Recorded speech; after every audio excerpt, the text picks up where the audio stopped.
विद्यार्थी मित्रांनो, आज आपण इयत्ता 11वी इंग्रजीमधील विल्यम वर्ड्सवर्थ या जगप्रसिद्ध कवीने लिहिलेली अपॉन वेस्टमिन्स्टर ब्रिज ही कविता अभ्यासणार आहोत.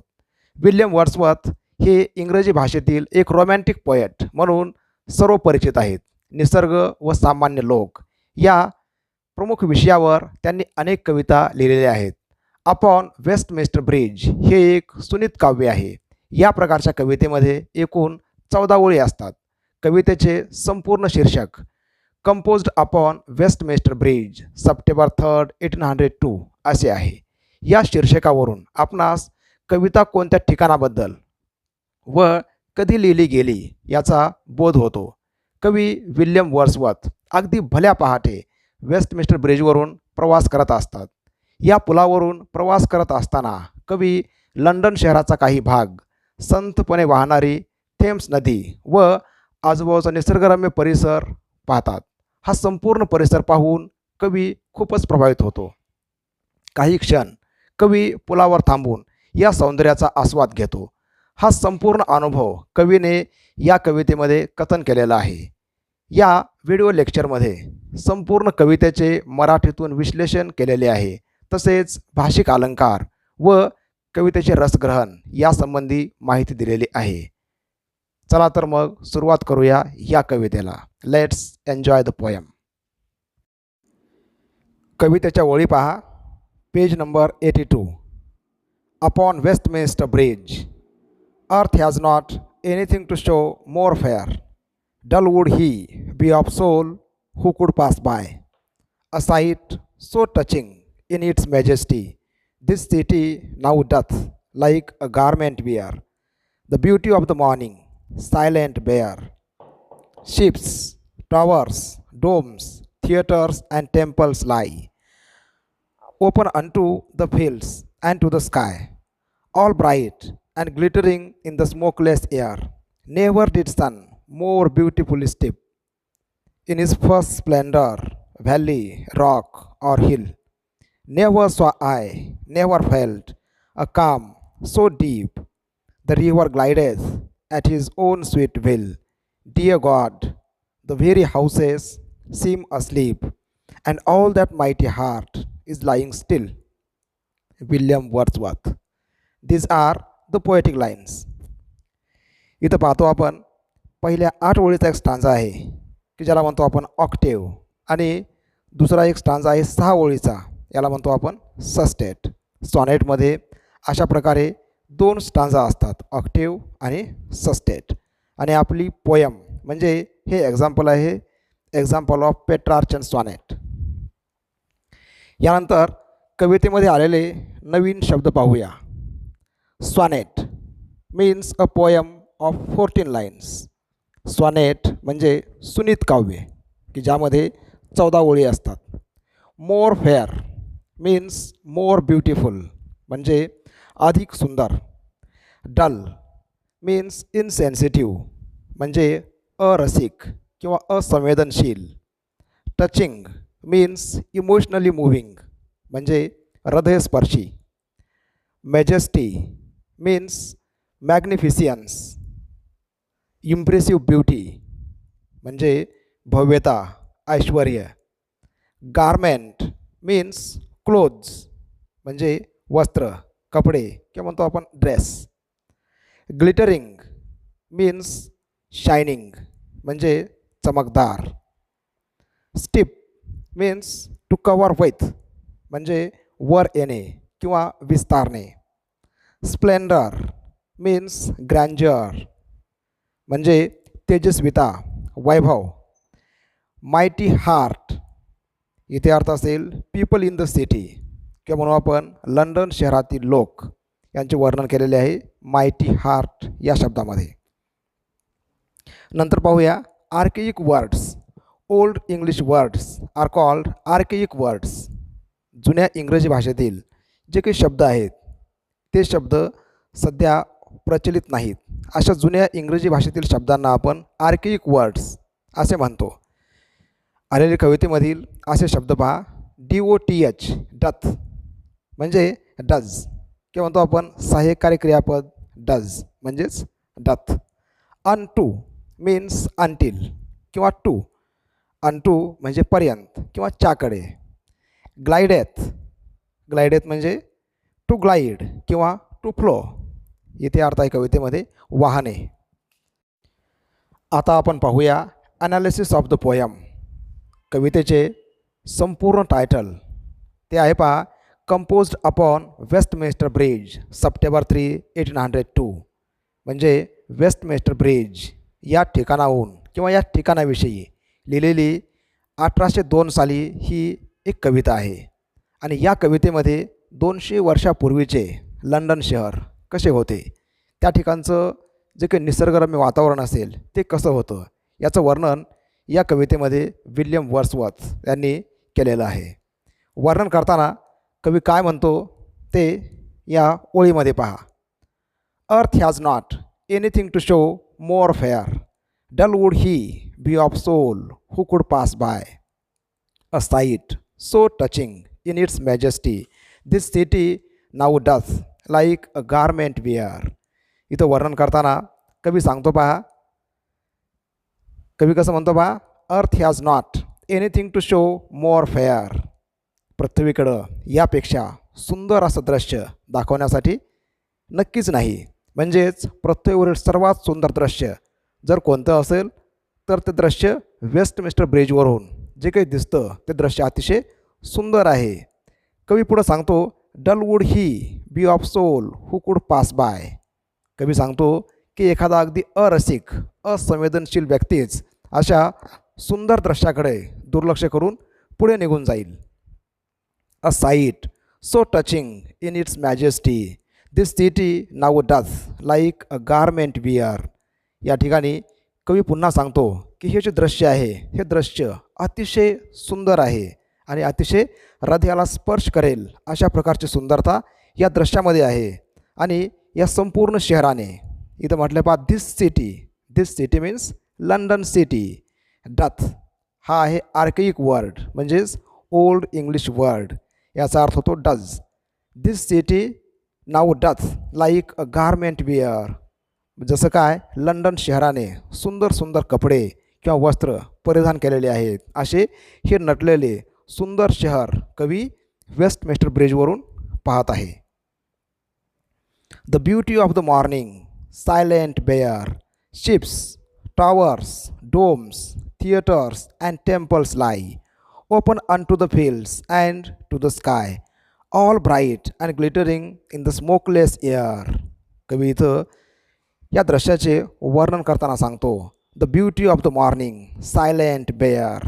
आणि हे जे सकाळचं सौंदर्य आहे हे सौंदर्य अतिशय शांत आहे, त्या ठिकाणी अगदी नीरव शांतता आहे.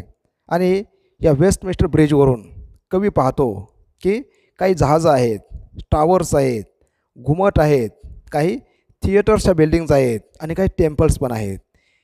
या सर्व जे की म्हणतो आपण मॅनमेड स्ट्रक्चर्स, या जे काही बिल्डिंग्ज आहेत या सर्व बिल्डिंग्ज कवीला या पुलावरून दिसतात. आणि कवी पुन्हा सांगतो, open unto the fields and to the sky.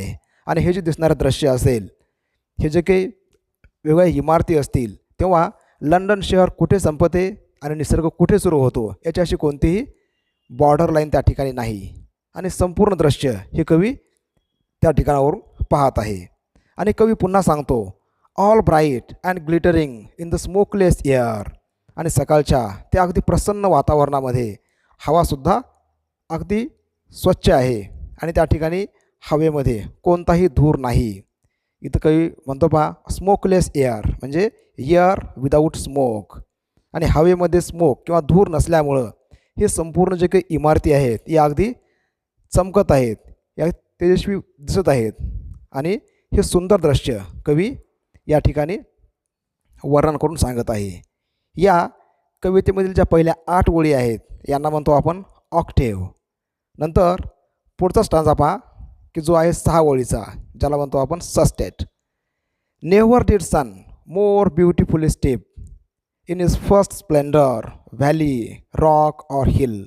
Never saw I, never felt a calm so deep.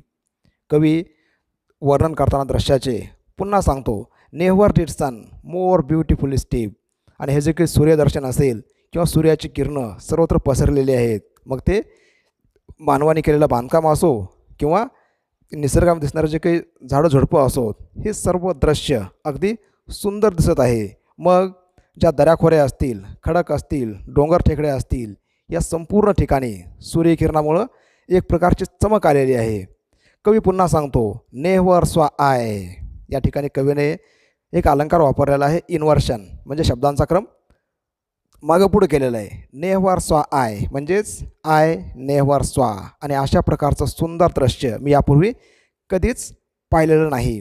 Never felt, कवी सांगतो, आय हॅव नेव्हर एक्सपिरियन्स्ड अ काम अँड सो डीप. आणि अशा प्रकारचं जे काही नीरव शांतता, अगदी अप्रतिम सौंदर्य, हे मी आजपर्यंत कधीच अनुभवलेलं नाही. The river glideth at his own sweet will. कवी पुन्हा सांगतो, द रिव्हर म्हणजे इथं संदर्भ आहे थेम्स नदीचा. The river glideth, glideth means to glide. इथं अर्थ असेल नदी अगदी संत गतीने वाहत आहे. थेम्स नदी शांतपणे संत गतीने वाहत आहे आणि ही नदी स्वतःच्या इच्छेने वाहत आहे. इथं कसं म्हटलं पहा, हिज ओन स्वीट विल. या ठिकाणी the river is personified. The river Thames is described as a person. इथं अलंकार असतो personification. Dear god the very houses seem asleep. Now the line is addressed to the god. आणि कवी सांगतो, the very houses, very houses म्हणजे Westminster ब्रिजवरून जे काही घरे दिसत आहेत, ही संपूर्ण घरे झोपलेली आहेत. घरे झोपलेली आहेत म्हणजेच घरातील जे लोक आहेत ते लोक झोपलेले आहेत. इथं म्हणतो आपण houses are described as a person. घरांचं वर्णन केलेलं आहे एक व्यक्तीसारखं. इथं पण फिगर ऑफ स्पीच असेल पर्सॉनिफिकेशन. आणि शेवटची ओळी पहा, and all that mighty heart is lying still. आणि कवी सांगतो की अगदी सुंदर वातावरण आहे, हवा अगदी स्वच्छ आहे, सर्वत्र नीरव शांतता आहे आणि घरातील सगळीच लोक शांत अगदी साखर झोपेमध्ये आहेत. आणि कवी सांगतो, all that mighty heart people in London are described as mighty heart and they are lying still. आणि संपूर्ण लोक लंडनमधील जनता अगदी शांतपणे साखर झोपेचा अनुभव घेत आहे. अशा प्रकारे अगदी पहाटेच्या वेळी कवी जेव्हा वेस्टमिन्स्टर ब्रिजवरून प्रवास करत असताना हे दृश्य पाहून कवी पुलावरती थांबतो आणि या संपूर्ण दृश्याचं अवलोकन करतो, त्या दृश्याकडं पाहतो आणि अशा प्रकारे आपले विचार, आपल्या भावना या कवितेमध्ये व्यक्त करतो. निसर्ग सौंदर्याविषयी आणि जे काही मानवी घटक आहेत, जसे की टेम्पल्स, टॉवर्स, डोम्स, शिप्स वगैरे, या सर्व घटकाचं वर्णन करणारी ही अशी एक सुंदर कविता आहे. आणि विल्यम वर्ड्सवर्थ हे एक निसर्ग कवी म्हणून खूप प्रसिद्ध आहेत. अशा प्रकारे ही एक अगदी सुंदर लिहिलेली छोटीशी कविता आहे की जी आहे एक सुनीत काव्य. कवितेमधील भाषिक अलंकार पाहूया. पर्सॉनिफिकेशन.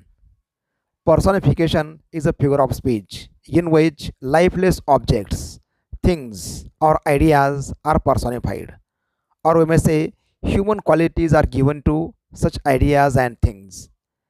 Personification म्हणजे चेतन गुणोक्ती अलंकार.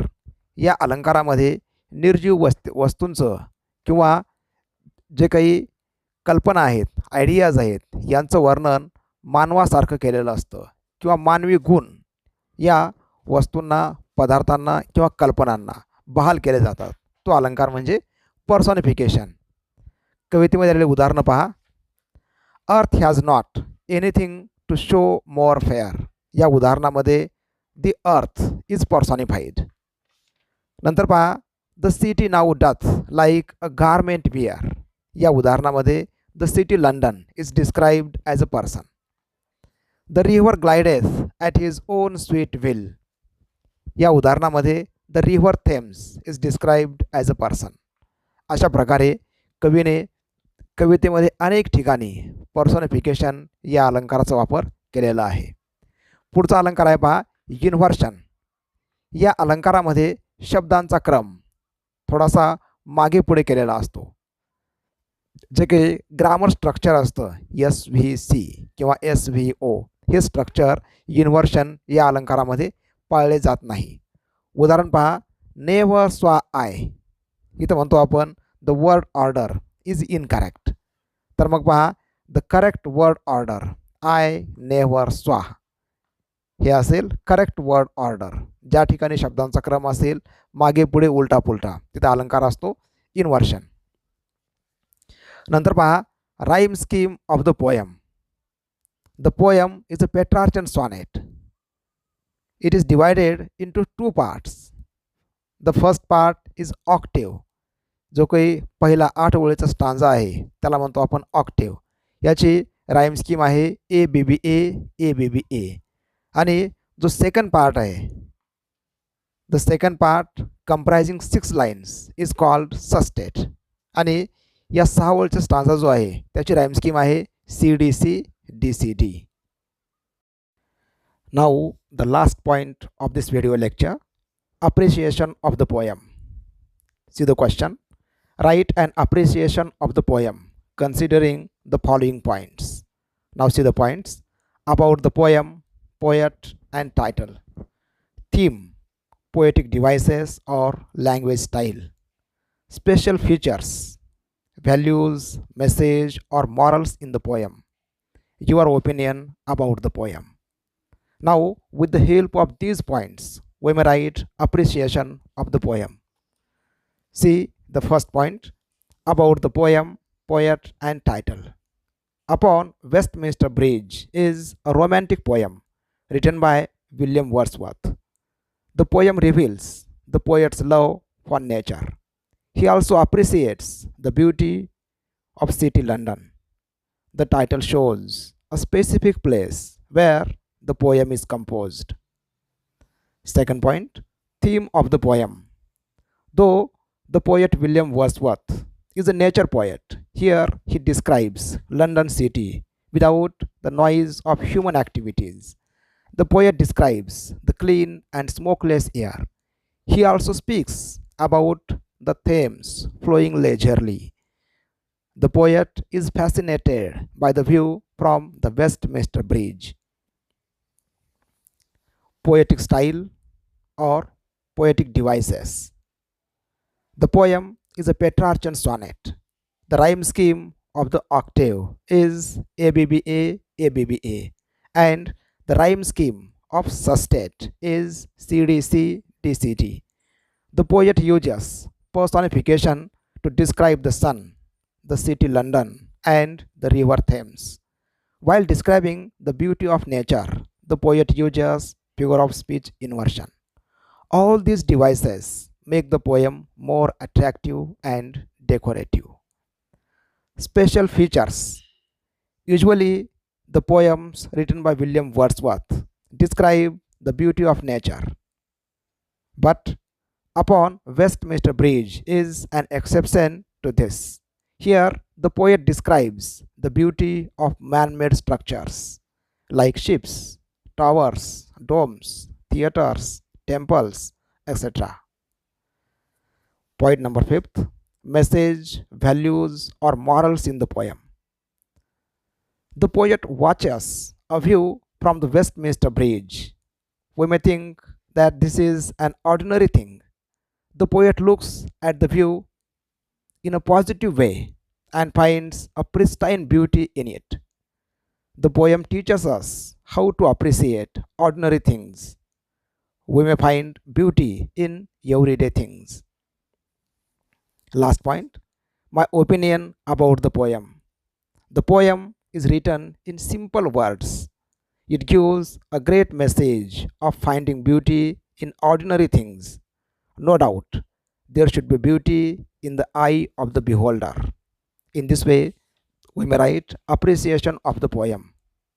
Dear students, for more videos, subscribe my YouTube channel. Thank you for watching. Have a great day.